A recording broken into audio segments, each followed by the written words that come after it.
L'intersyndicale des travailleurs de l'hôpital Albert Royer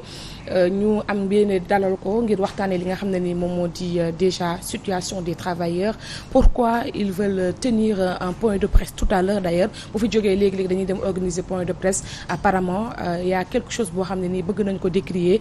façon ci seen liggéey waaye itam ci seen situation mais d'abord dañuy dooree ak li nga xamante ne nii tey faaw ñu waxtaanee ko parce que bu ñu nee Albert Royer suñu xel ci kan lay njëkk a dem ci ñan lay njëkk a dem d'abord. waaw soxna Aïcha ci xale yi. ci xale yi. waaw Albert Royer moom vraiment loolu mooy. spécialité am loolu mooy mandargaam. xale yi donc dama lay fàttali fii ne Albert Royer ñu ngi ko ubbi précisément officiellement. le 22 mai 1982. dañ ko inauguré avec le président de la République à l'époque Abdou Diouf. donc c'était avec la coopération sénégalo-canadienne il y avait les Canadiens. ñu formel ñu suñu médecins yi ñu ubbi ko tàmbalee liggéey di xool xale yi ak yooyu donc daal loolu la n'est-ce pas xale foofu nag xale bu juddu depuis ba mu amee ci weer daanaka wala ay fan ba bu amee fukki at ak juróom am na spécialité bi c'est la spécialité chirurgicale. Il y a la spécialité chirurgicale et aussi la spécialité de pédiatrie. Pédiatrie chirurgicale. ak les sous-spécialités lu ñuy woowee sous-spécialité mooy lan am nga dermatologie am nga neurologie ak yeneen ku fa ñëw da nga fa fekk service yu mel noonu am na un service de laboratoire fonctionnel 24 heures sur 24 ay service médico-technique secrétariat médical am na direction évidemment am na ay service informatique am na service de communication loolu moo fa nekk am na CSI c'est-à-dire ñi nga xam ne ñoo yor paramédicaux yi am na aussi médecine nag bu ñu koy wax kooku côté médecin yi la n'est-ce pas am na conseil d'administration am na commission médicale d'établissement am na CTE ñaari organes yoo xamante ni réforme hospitalière moo leen consacré n'est-ce pas muy ay kuréel yoo xam ne benn bi médecins yi fa la ñuy waxtaanee beneen bi travail yëpp corps bu nekk am nga fa benn représentant muy CTE tout à fait conseil d'administration bi am nañ fa benn représentant boo xam ne élection lañ koy def mandat 3 ans la am mandat bi jeexee ñu renouveler ko dem élection nit ñi choisir ku leen neex koo xam ne moo leen fay toogal nekk fa seen voix kon su ma la déggee bu baax ni nga fi expliqué léegi Albert Royer c'est un démembrement à part entière de l'hôpital Fann bien vrai que ci biir hôpital Fann la nekk moom dafa am structure boppam c'est un hôpital c'est-à-dire que le terrain dañ ko octroyé Albert Royer mais c'est un hôpital d'ailleurs boo ñëwee da ngay gis enseigne bi mu nee na la c'est un hôpital avec un conseil d'administration donc c'est un hôpital autonome beaucoup de gens font la confusion d'ailleurs sax ça fait à l'époque am na ñuy jàpp ne sax c'est un service alors que c'est au-delà non pas du tout c'est un hôpital avec une direction avec un directeur nommé par décret présidentiel avec un conseil d'administration installé par décret donc c'est un hôpital à part sauf que maintenant le terrain moom la ñu ko octroyé woon rek donc xam naa c'était dans le cadre d'une mutualisation comme il y avait l'hôpital de Fann ñu bëgg leen mutualiser parce que du moom kese moo fa nekk y a aussi les services de neurologie de Fann y a aussi la cardiologie de Fann y a aussi d'autres services Malta ngi ci ginnaawam ak yeneen services effectivement donc loolu la alors hôpital Albert Royer man dama fa am ay xarit bu baax a baax ko ci mel ni docteur Amina Mbaye pédiatre Aminata Mbaye moo koy nuyu bu baax a baax moom c'est la pédiatre à ma petite fille da ko def un gros bisou moom bàjjen lay sama doom bàjjen la koy wax parce que Mbaye bi di nuyu également sama xarit bopp kooku moom vraiment moom sama nitu bopp la foofu ci Albert Royer di Djibi Samb nutritionniste diététicien wala xam nañ ko bu baax a baax ndax il m'accompagne à la radio pour les rubriques diététiques donc mënu ma wax Albert Royer te tudduma leen vraiment c'est des amis à moi alors bu ñu ñëwee tey ci structure Albert Royer ba ñu xam exactement hôpital bi tey ñu gis ni que ñenn ci ay liggéeykatam yi dañuy jànkonteel ay jafe-jafe et on en voit presque du weesu sax weer boo xam ne nii gisuñu sitting ci biir hôlu Albert Royer man mi fay dem très souvent damay gis ne que day am ay sitting par-ci et par-là lan moo tax Albert Royer mënuñu fexe ba liggéeykat yi nekk ci jàmm ñëpp nekk ci jàmm bon Albert Royer soo ko waxee damay jël fu gën a sori dama naan le secteur public de la santé moom la benn crise traversée xam nga sànq ñu ngi doon waxtaan maa ngi lay rappeler l'histoire de Louga c'était en 2022 yàggul man je me suis rendu à 2 fois Louga ci weeru koor gi pour soutenir les dames là dans le cadre de leur procès donc actuellement secteur bi moo am benn lame de fond boo ko traversé donc Albert Royer nekkul une spécificité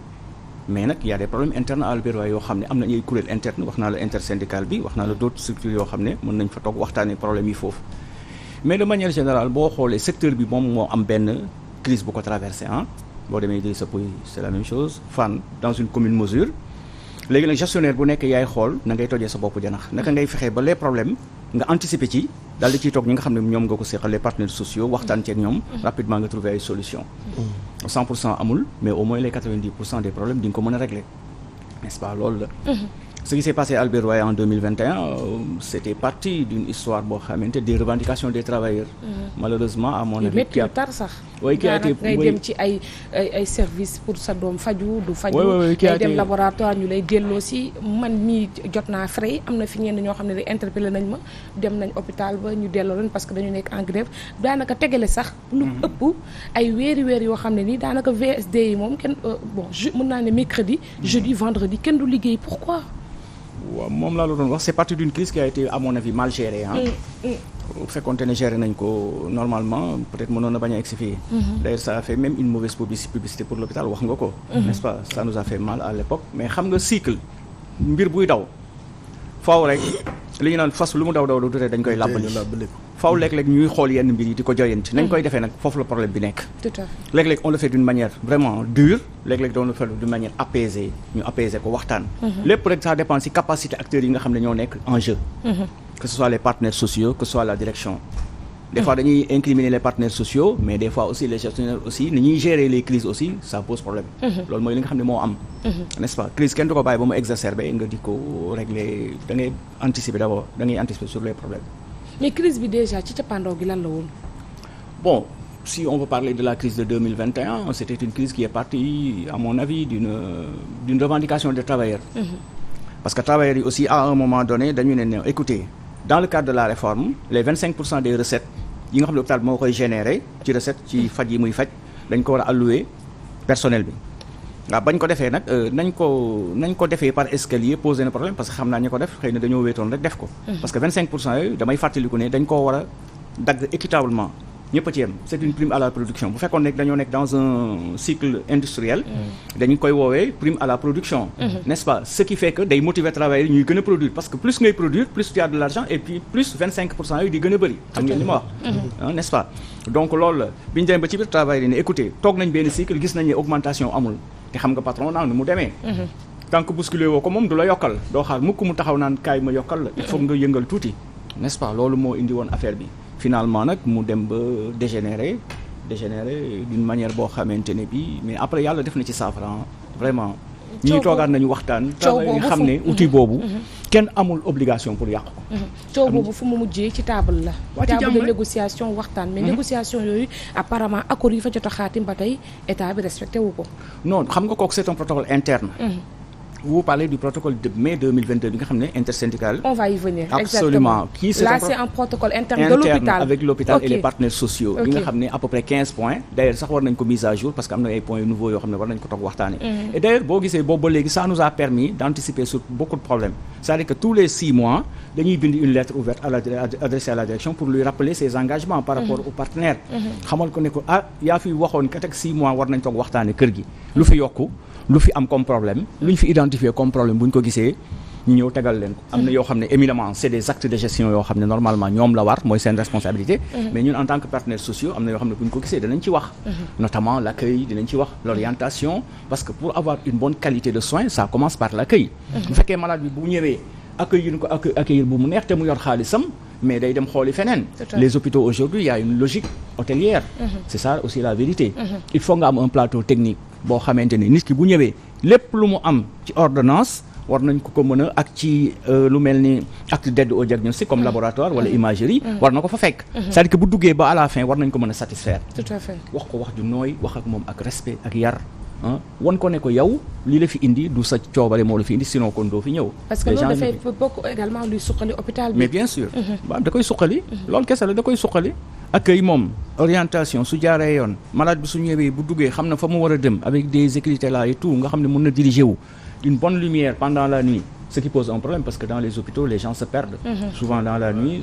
il y a pas assez de personnel boo xam ne mooy orienté nit ñi dañ lay ne demal fële nga topp ci lëndëm bi di wër. man mii dal na ma ak sama papa à Le Dantec yàgg na. may wër ak moom ci hôpital bi xaw ma fu may dem. di yéeg ak a wàcc sama malade sama papa donc c'est les problèmes. moo tax toujours dañuy woo gestionnaires yi leen xamal ne que ils ont obligation d'anticiper sur ces problèmes identifier leen d'abord dans un premier temps. après rapidement ñu indi les solutions. alors ci solution yooyu la yéen aussi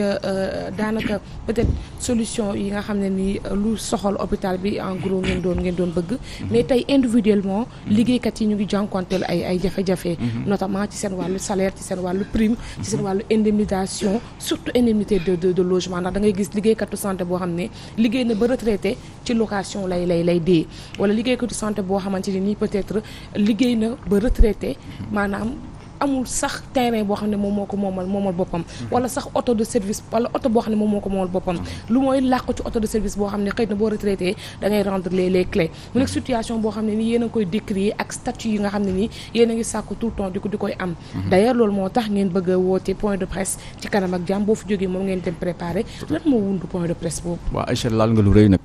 yaa ngi soog a laal àllikale bi parce que xam nga tax xam nga mën naa ne c'est un syndrome da ngay gis ku retraité des fois il leur arrive même de revenir à l'hôpital qu'est-ce qu'ils font là-bas Dieu seul sait man de ñaan naa yàlla ba su ma retraité néew ma du ma ñëw hôpital de mais li ma fay indi du yomb ñaan naa yàlla nekk ci leneen loo xam ne dinaa occupé wu ba du ma tal di fa ñëwaat loolu c'est le grand problème secteur de la santé c'est le parent pauvre de l'administration du Sénégal xam nga li nga yëngal fii moo yëngal fépp le traitement bi nga xam ne inégal dans de l'indemnité de logement, de l'octroi de l'indemnité de logement et de la prime de risque entre autres. Au mois de mai 2022 bii ñu génn nii précisément au mois de mai 2022 parce que li ko jiitu c'était au mois d'avril ci koor gi am nañ fi benn rencontre avec les 5 ministères keroog Abdoulaye Daouda Diallo moo ko dirigé. C'était des rencontres sectorielles bien entendu mais il y avait And Gueusseum et la fédération F2S d'ailleurs je profite de l'occasion pour saluer les membres de la fédération F2S bi nga xam ne ci laa bokk. ñu dem toog. ba ñu toogee il était question de parler du protocole SAMES nga fa woon parce que dans le cadre waxoon naa la sànq le système de rémunération bi nga xam ne gouvernement bi moo ko xooloon wax ni kat vraiment travailleurs yi nga xam ne man lañ bokk maa leen njaboote secteur public force de défense éducation santé gis naa ne daal seen payoor yi gis naa ñu ngi ñaxtu mais comme dama mel ni ñaxtu bi benn la naa ko boole benn yoon rek régler ko saafarandoo ko benn yoon ma ne léegi ma teg système de rémunération ma ne damay xool li ñuy fayeeku est-ce que méngoo na ak dund bi parce que su fekkee fayeeku bi jiitu na dund bi mën amul problème mën nga épargner aujourd'hui le problème de l'épargne au Sénégal mën nga def yeneen investissement mais su fekkee dund bi moo gën a cher li ngay fayeeku day poser problème donc il fallait ñu redresser loolu yëpp mais problème bi dafa nekk saafara boo xam ne dafa mujj jur jàngoro dafa gën a creuser inégalité yi comment xam nga lu tax vous avez un médecin boo xam ne da nga ko jox lu ñuy woowee prime de représentation médicale loolu man mii di administratif di informaticien du ma ko xëccoog moom je ne suis pas un médical mais boo ko joxee 250 000 bëgg maa jox 25 000 quelle est la différence il y a au moins la différence c'est 10 fois plus te au même moment médecin bi il a un salaire boo xamante ni je prends l'exemple du médecin parce que boo xoolee tey ñoom mën nañ jàpp ne ñoom ñooy les patrons de la santé n'est-ce pas ñooy les patrons n'est-ce pas naturellement c'est ça mais inégalité yi daf ko gën a creuser mooy li ma la wax ne saafara bi nga xam ne dafa mujj jur jàngoro kenn waxul ne bu ñu leen ko jox nañ leen ko jox dañ ko mérité parce que seen jàng moo leen ko may ils sont de grade doctoral mais nag su ma waay boo fi fekkee un informaticien boo xam ne il a un bac plus 5 wala un gestionnaire wala un sociologue wala un quelqu'un boo xam ne il a une maîtrise 2 en sciences des ressources humaines mais sama waay xanaa au moins nga jox ko 150 000 bokk au moins wala nga jox ko 100 000 sax mais 25 000 yoo xam ne fi mu ne nii dañ ciy daw alors que janvier ba léegi alors ki ngay jox indemnité de 300 000 mën na laal benn 800 000 salaire mais bu 2 heures jotee mu wàcc taal otom te bu 2 heures jotee mu wàcc dem xar mat ñi nga xamante ne nii ñoom ñu ci hôpital bi dem xar mat guddeeg bëccëg waaw bàyyi la ak malade bi te man mii bu ma xëyee sax ñu ma wàcc 2 heures tant que su ma heure jotul à une exception près xalaatuma ko sinon demande d'explication lañu may bindal mais man déjà alors il faut déjà ñu camper alors bon d'accord wala bokk maanaam les intervenants ci ñi nga xam ne moom mooy structure de santé yi parce que am na ñu bëri ñu nga xamee ne que déjà Aïcha alors foog nañ ne que bu ñu waxee hôpital rek alors médecin mooy wax ci. Très bien. alors que ñii dañu bokk ci ñi nga xamee ne que il est obligatoire que ñu leen di gën di bàyyi xel. gis nga li muy souligner nii ci inégalité yi nii c'est-à-dire c'est psychologie sénégalais bi la ne. et dafay feeñ ba ci réaction yi nga xamee ne que alors les administrateurs donc au niveau au plus haut sommet dafay feeñ ba ci action yi ñuy posé. comme exemple li mu wax ni man j'ai tiqué quand il dit exemple ñu jox un médecin 200 000 francs ba pare donc alors koo xamee ne que ci corps administratif la bokk ñu mën ko bàyyil ay 25 000 ay 50 000 francs c'est-à-dire loolu su fekkee ne que coow amu si c'est parce que véritablement bon y a anguille sous roche quoi. Et il est normal obligatoire que comme ni nga xamee ne que moom mooy ni ñu koy waxee nii ci plateau yi que ñi nga xam ne ñoom ñooy administrateurs yi ki nga xam ne moom mooy ñi nekk ci ministère yi entre autres ñu bàyyi xel ci loolu noonu parce que donc hôpital mën naa ne que c'est une communauté en miniature. Comprendre nga parce que donc au-delà du médecin il a accepté et puis j'aime bien quand il dit que donc le médecin est le patron de l'hôpital. Parce que loolu noonu c'est une manière d'accepter totalement donc la réalité alors de ce qu'ils sont en train de faire. Mais au-delà du médecin man souvent da nga koy dégg ñu koy wax donc de brancardier bi ba ki nga xam ne moom mooy alors kii di intervenir ci yaramu nit ki maanaam ñoom ñëpp fu faay amee rek fu frustration amee rek loolu mën na def répercussion ci liggéey bi nga xam ne quelqu'un m'a dit sax ne ma c'est le mot cadre qui pose problème. C'est le mot cadre mooy teg malentendu bi yëpp et puis am na sax ñu may wax naan ma que il y en a des personnels de l'administration yoo xam ne ils ne sont même pas concernés de l'augmentation wala di ces primes là. Et pourquoi mais soxna Aïcha mais li mbir bu ma la waxee li lépp li nekk si biir mais doo ko gëm dama la ciy jox benn exemple. xam nga léegi la fonction publique médecins yi fa ne normalement am na médecins yoo xam ne dans le cadre de la réforme hôpitaux yi am nañ possibilité mën leen recruter su fekkee les moyens sont là. Un médecin boo xam ne il est privé mën nañ ko recruter un recrutement avec un contrat. Mais normalement il est censé avoir li nga xam ne moom la médecin bi nekk fonction publique am. Mais kan moo koy fay du hôpital bi. Mais da ngay dem ci dans la fonction publique nga gis un garçon de salle parce que xoolal cadre boobu nga wax noonu. C'est vrai qu'ils sont visés par un décret. Les médecins après si lañ jël une discipline paramédicale dugal ko ci médecine boole leen benn décret. C'est un décret qui date de 1961. Qui a été rédigé je pense en 2006. N'est-ce pas donc ñu ñëw dàmbali ci médecin bi ñëw ba ci technicien supérieur ñëw ba ci sage-femme d'État automatiquement ñu taxaw foofu ñu ne képp kuy aide infirmier fille de salle garçon de salle brancardier chauffeur ambulancier technicien de kii nu mu tudd maintenance informaticien yi may wax ni ak ñeneen ñoom ñëpp bokkuñ ci duñu leen ko jox un ministre de logement mais yow bul fàtte ne ki nga xam ne infirmier d'État la un bac plus 2 à peu près ou un bac plus 3 mais il a les mêmes équivalences qu'un technicien en informatique avec un BTS. Ou bien quelqu'un qui a une maîtrise 2 en sciences des ressources humaines comme ni ma la ko waxee nii par exemple. Donc quel a été le choix lors de la répartition des indemnités de logement. Mais kon léegi la moo tax yéen ngeen nangu négociation boobu nga xam ne par sectoriel la alors que ngeen warul mën a nangu négociation boo xamante ni day nekk lu individuel. Maanaam seen secteur bu ngeen jàppee ne par exemple les travailleurs de la santé. du rek les médecins te ñoom xam ne am constitué wu nañ ñoom parce que SAMES. beneen syndicat la ñoom c'est carrément les médecins. Léegi ñooñu nga xam te ne ñoom jàpp nañ ne ñoom peut-être ñoom jàpp nañ leen ay cadre yi mënoo ngeen def seen négociation boo xam ne mu ngeen ci gis seen bopp alors que ñu bañ leen mélanger fu leen fa erreur un peu laalati nga leneen lu gën a grave mel nañ leen nax nag quoi non naxuñ ñu xam nga on parlait tout à l'heure de réalité c'est-à-dire que les syndicats légalement constitués de la santé bi ñu juddoo dañoo juddoo avec une réalité xam nga mooy lan mooy boo xoolee ñi ci ëpp c'est des paramédicaux ou bien des médecins. C'est après l'administratif yi commencé ñëw di intégrer les syndicats boo xoolee négociation yi ñi ci ëppoon soit c'est des médecins ko SAMES ou bien c'est des personnels paramédicaux ñii ma lay tuddal nii ay ñoom Cheikh Seck ñii c'est des techniciens supérieurs en santé donc administratif yi daanaka bokkuñ ci woon man damay bokk ci benn syndicat je n'ai pas encore la possibilité d'être secrétaire général national je suis pour le moment secrétaire général de section donc réalité yi buy am man du ma ko fekkee loolu moo indi problème bi d'ailleurs sax loolu moo jur aujourd'hui une certaine dislocation yi ngay gis je ne sais pas si xam nga ne y a un syndicat des administratifs bu judd fan yi looloo ko indi c'est ça oui différent de oui invité ngeen ko fii ci seen plateau fii édition du soir muy casse loolu oui muy casse les inégalités dans l'octroi de l'indemnité de logement parce que les personnels paramédics nu mu tudd administratif yi amuñu ko mais ce n'est pas seulement le personnel administratif il y a li ma la wax nii ñi ma la tuddal nii ñëpp maanaam jóge ca chauffeur ba ambulancier ba sage-femme bi dégg nga pas sage-femme bi parce que sage-femme d'État la mais aide bi infirmier breveté bi mais li gën a grave encore ati mooy loolu mais les écoles qui foisonnent là à Dakar mais kan moo leen jox ay récépissé les écoles de formation en santé mais c'est l'État pour résorber le gap de la formation. mais ñoo ñu former la ñu ñëw di pratiquer dans les hôpitaux nga bëgg a wax ne son homologue bi nga xam ne mu ngi nekk fonction publique il a droit à une indemnité de logement mais moom mi nekk par exemple jógee avec un diplôme d'école il n'a pas droit à ça alors qu'ils font le même travail ils font des gardes de nuit ils font avec les mêmes responsabilités accrédité par l'État loolu mooy li nga xam ne moo ci doy école bi mu génnee état moo ko jox récépissé disparité bi nii yëpp Alaaji Mbaye maanaam cela relève donc de la responsabilité entière de l'État sinon du ministère de la santé. Absolument. parce que maanaam tey circonstances yu mel nii bu amee Mbaye xam nga tout à l'heure wax na ne que am na 5 ministères yoo xam ne jot nañ toog ñu def waxtaan. mais bu ñu demee ba tollu circonstance boo nga xam ne dañuy impliquer 5 ministères ñu toog waxtaan pendant près d'une année. et qu'il n'y a pas résultat c'est parce que alors ça a été mal conçu conception wu alors ni ñuy tëggee en tout cas biir doxalin bi ci wàllum santé en tout cas secteur de la santé c'est trop tard sax man muy wax ne que alors ñu ngi doog a am syndicat bu nga xamee ne administratif bu santé ñoom ñoo c'est assez tard parce que invité nga fi je pense une personne boo xamee mu doon dund aux États-Unis alors di wax naka lay def ba créer ay puces yoo xamee ne que day am ay informations sanitaires yu demee noonu xam nga je pense yu demee noonu ñun réew mi Sénégal war nañ dépasser situation bi ñu toll par exemple xoolal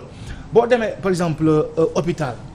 mais foofu présentement alors il faut nga am un informaticien bu lay daggal ticket jox le reçu nga fay ak yu demee noonu mais imaginal ñooñu bu ñu grévé mais comment est-ce que ça va se passer est-ce que déjà le médecin dina liggéey yàgg na doon problème Albert Royer foofu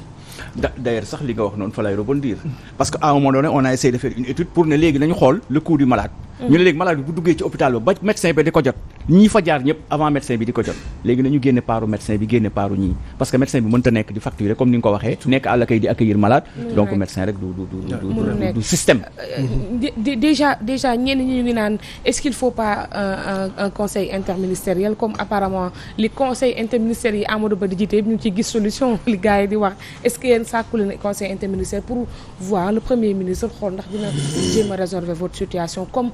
peut-être les négociations sectorielles n'ont pas abouti. man assise laa gis. une assise de la santé. waaw non baax na ci. au moins ñu def ko par sectoriel. bu ñu régler problème maanaam ndëppal santé. ndëppal ko parce que xam nga bon. D'ailleurs je profite de l'occasion pour saluer le camarade secrétaire général Mballo bi nga xam ne moom defoon na ay propositions parce que sur instruction du premier ministre bi ko waxoon dem leen ngeen def ay propositions ngeen indil ma mais sauf que maintenant depuis boobu ba léegi dégguñ ci dara amul ci kenn mu ku la mën a wax propositions yi fu ñu toll ak ban kii la ci gouvernement bi jël ban taxawaay la ci gouvernement bi am parce que au mois de mai aussi maa ngi koy fàttaliku astafurlah au mois d'août bii ñu génn nii 2022 dañoo jékki-jékki rek gouvernement bi jékki-jékki rek gars yi gis ci seen bulletin de salaire yi ay augmentation wax naa la ko sànq jóge 300 000 ba 80 000 francs te loolu ba léegi ñi ma lay wax nii te ñu nekk dans les EPS les établissements publics de santé amu ci kenn ku ci am dara ba léegi fonction publique la concerne ça veut dire que les établissements de public aujourd'hui les établissements publics de santé aujourd'hui dañuy nar a def perte et profit de l'indemnité de logement et de la prime complémentaire spéciale alors malheureusement temps bi ñu cërale woon jeex na alors que y avait beaucoup de choses à dire rawatina assise bi nga xam ne yéen a koy sàkku j'en profite de l'occasion pour wax sama doom Bala Diathia moom sama doom la c'est mon fils xanaa ñu jéem ñoo jubóole rek dañoo xuloo woon maa ngi moom xanaa ñu jéem ñoo jubóole rek léegi en résumé est-ce que moom mën na ñëw ci lan moo tax point de presse tey jii ni 4 wala 2 points yi nga xam ne que mooy les très bien points saillants très bien et d'ailleurs je profite de l'occasion parce que dama dégg monsieur le président de la République lors de bi muy recevoir les cahiers de doléances du 1er mai bon dama dégg dans sa communication mu ne moom yokk ne li mu yokk mënatul yokk mais dama ko bëggoon wax rek ni que monsieur le président de la République bu fekkee yokk nga ko si nangu nañ ko nous sommes des Sénégalais nous sommes des républicains nous sommes des patriotes mais le problème mooy bu yokkee na xool aussi yokk bi est-ce que ña ko waroon jot nañ ko est-ce que nañ ko waroon jotee jot nañ ko répartition bi moo am problème man daal li ma koy ñaan mooy na joxe instruction les ministères concernés ñu xool est-ce que répartition bi jaar na yoon est-ce que defuñu ko séddali bukki Samba ak Ndour nu ñu koy waaw. d'accord alors quelques points déjà pour revendication yi. revendication bi tey certainement prime lay nekk. oui ça la prime de risque nañ ko inscrire dans le bulletin de salaire parce que prime boobu du prime bu bees. prime bu fi nekkoon bu yàgg la. tout à fait. bu fi nekkoon bu yàgg la 50 000 la woon ñu yokk ci 25 000 mu war a nekk 75 000 francs mais dañ ko war a bind dans le bulletin inscrire ko ci ba pare di ko fay tous les mois mensuellement voilà mënatuñu xaar depuis mois de janvier ba léegi alors Albert Royer également faudrait noter que fan yi aussi coow yëngu woon na fa bu baax a baax muy coowal ñàkkum ndox boo xamante ne nii kenn ku yoroon malade dem ci biir hôpital ba moom moo daal def post ci réseaux sociaux yi daal di koy ñaawlu ni que dañuy yeewu ay 4 heures du matin di rootu ci ndox ngir mën a utiliser ñoom ak seeni malade mu nekkoon situation boo xam ne ñaawlu woon na ko bu baax a baax mais apparemment am na ab communiqué boo nga xamante ne nii peut-être dinañ ci jot boo xamante ne nii administration mu ngi ciy expliquer mais aussi ay explication yoo xamante ne nii tukkee na ci ñenn ñu nga xam ne jot nañoo dégganteeg ñoom à travers foofu nga xam ne moom moo di Albert Royer ñuy xam le ne que commencé woon nañu ko gàkkanti ak ay citerne d'eau yoo xam ne ñu ngi ko doon dugal ci biir hôpital bi ngir mën a njukkalee ndox foo ñooñu ñi fa nekk dina leen toppal xibaar boobu lépp lu ci mën a am rek dina leen ko yeggee incha allahu rabbi lu jëm ci situation Albert Royer jaajëfal bu baax a baax Mohamed Dicko Dia moo nekkoon tey sunu invité ci rubrique santé petit déj